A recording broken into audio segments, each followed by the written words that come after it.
This is the Financially Simple Podcast, a show dedicated to destroying the complexities of money for today's small business owner. And now, here's your host, pizza-loving, certified financial planner, Justin Goodbread. Welcome to Financially Simple. This is a finance show for small business owners about money, how it works in our business and our personal lives, and how we can build wealth to be financially independent. I'm your host, Justin Goodbread, and today is episode number 34. Today's episode is titled, What is Retrade and How Can I Possibly Avoid It? The word retrade can give a seller nightmares, especially at the point we're in. You see, the due diligence process has just wrapped up, and all we can see in front of our eyes as sellers is dollar bills. And then we get a call from your team. Perhaps it's your broker. Perhaps it's your M&A advisor. Maybe it's your attorney. Maybe it's your CFP. More than likely it'll be your CEPA or whoever your quarterback is for your team. And they tell you the term retrade. And you're like, what is that? Basically, the retrade refers to an unanticipated adverse modification. And those are three big words. In other words, the purchase agreement, the things you agreed to, has been changed. And yeah, many times it has to do with dollar bills. The purchase price is going down. Currently, retrade is not as common in the M&A, mergers and acquisitions world, or the investment banking world because of the sheer level of due diligence and in technology. However, it still occurs. But the practice of retrade is alive and well in the business brokerage world, and it's common practice. The most common occurrence of retrade happens when the due diligence process shows the buyer items which make them uncomfortable, or the financials don't support the purchase price. However, sometimes like a bait and switch, buyers have intended to retrade the entire time. So bait and switch, that's a saying that many of us use occasionally. You may have your own analogy for it, but here's the easiest way I can equate bait and switch in my financially simple mind. One day I was out fishing on the Ottawa River in South Georgia. It's a blackwater river down there in the swamps. It's a drainage river, has a lot of flow off. And on this particular fishing trip, we were trying to catch alligator gar.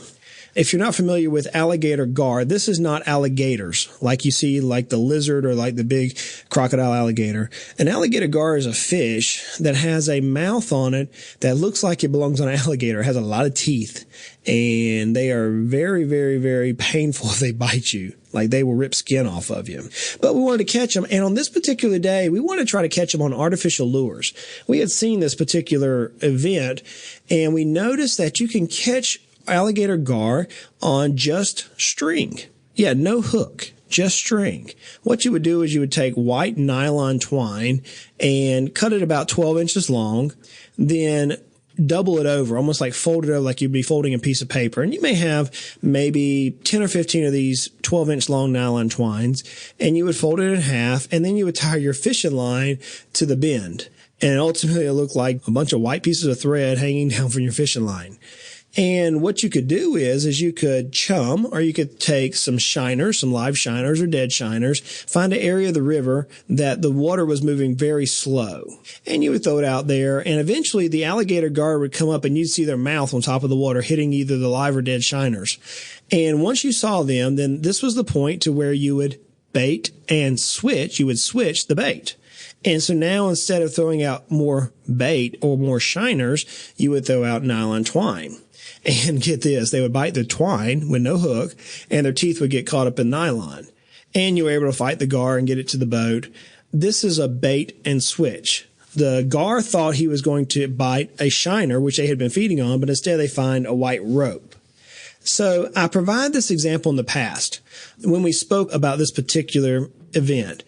What will happen is the buyer will lock you up in a letter of intent, and then they'll drag their feet intentionally. This is an intentional practice. They'll lock you up in a letter of intent, and then they'll drag their feet through the due diligence process. You perhaps relaxed, and the company didn't perform as to be expected. Then here comes the buyer demanding a retrade or a lower purchase price. And I say that as a bait and switch. That's what they did. I even see it where the buyer will use a retrade in an iron fist type of negotiation. They drug out the discovery process for so long that the seller thought if the buyer were to walk away, they would lose the sale entirely. And perhaps they would. The seller had already turned away the other buyers, and the seller had just tired out. They were just exhausted. So a strong-handed retrade worked. It was another bait and switch. It worked in that the buyer received the business at a reduced rate. Yes, the word retrade can be a nightmare for business owners. So how do we avoid this reduction in price? I'll give you a couple of tips here. Number one, prepare your company. Yeah, it seems obvious that I would say this, being that's what the entire series thus far has been about.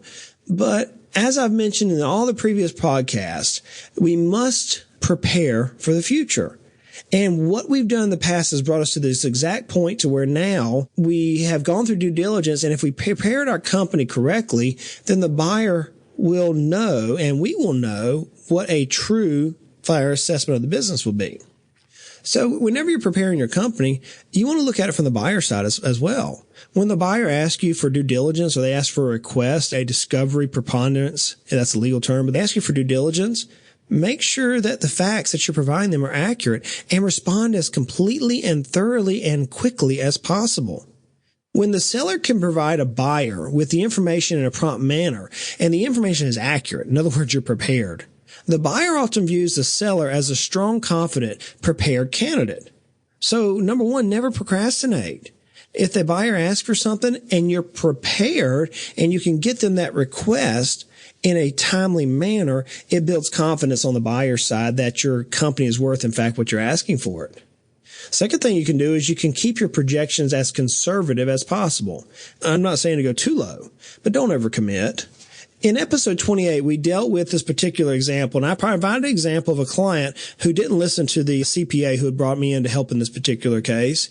She didn't listen to the CPA. Instead, she jacked up the pro forma. She made the projections, the future projections, look far better than they actually were. And ultimately, because of that, the seller, after some long period of time, ended up getting a lot less in payment than they would have if they had just played honestly, fairly, whatever word you want to use there, if they had just been prepared and been a little bit more conservative in their projections.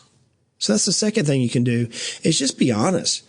Be conservative in your projections that you're going to provide the buyer. You are listening to Financially Simple, destroying the complexities of money for today's small business owner. The third thing you can do, now this is like roulette here. Third thing you can do is be ready to walk away from the table. So many times I see the seller so eager to sell, they forget that they can walk away if they have to. Not always. I get it. Not always. You may say, well, so-and-so just died. I got to sell the company. I mean, there's always a circumstance. But for many times, if we're trying to sell for the best value we can get or a particular dollar amount, if someone offers us a retrade, we can walk.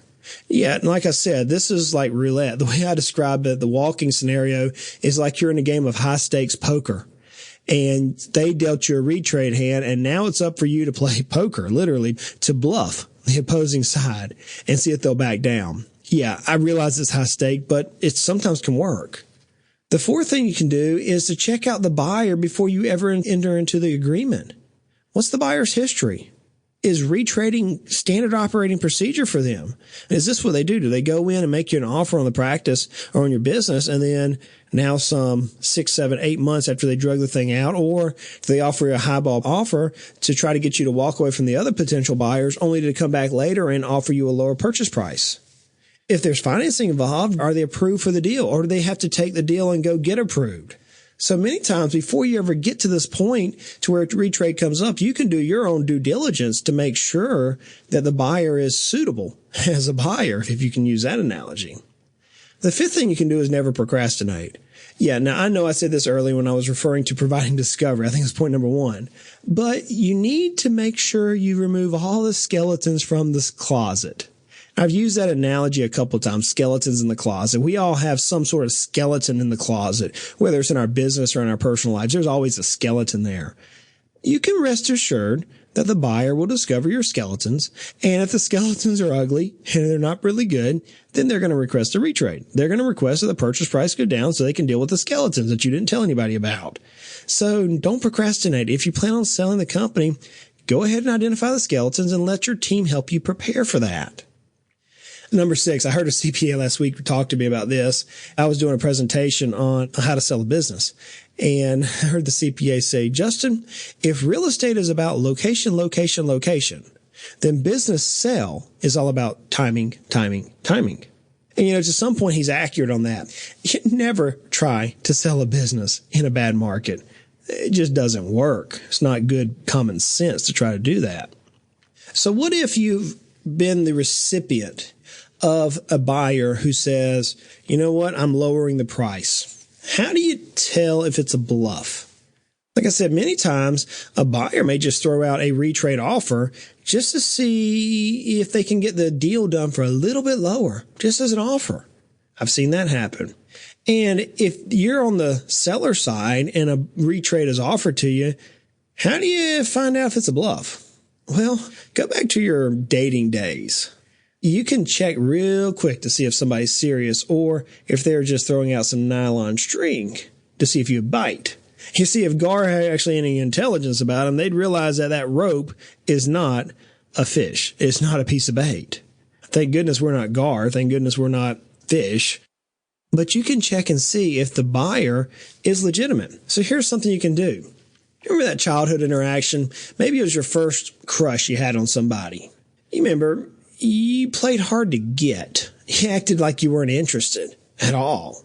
But your actions really didn't match. I mean, you would say you're not interested, but in reality, you kept looking in that direction, or you kept doing things that gave different signs.